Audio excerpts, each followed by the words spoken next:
এই যে ফুলকপি গাছগুলো দেখতে পাচ্ছেন, এগুলো হলো কাশ্মীরি ফুলকপি। এগুলো ওজন খুব বেশি হয়, 2 থেকে 2.5 কিলো ওজন হয়। এখন ছোট আছে, কেন 1.5 মাস মতন বয়স হয়েছে। এগুলো হলো কাশ্মীরি ফুলকপি। ফুলকপিটির নাম হলো কাশ্মীরি ফুলকপি, এগুলো দেশি না।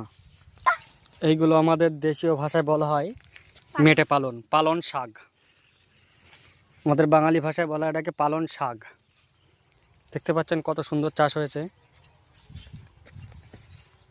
এগুলো হলো পাতাকপি, এগুলো দেশি পাতাকপি, খেতে খুব সুস্বাদু।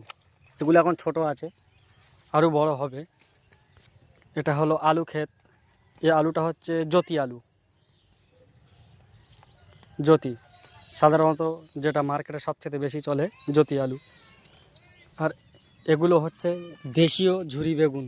দেখুন চাষ, দেখুন কত সুন্দর ফলন হয়েছে। দেখতে পাচ্ছেন এক একটা গাছে কতটা করে ফলন,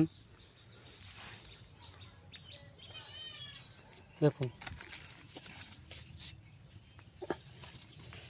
দেখতে পাচ্ছেন, দেখুন।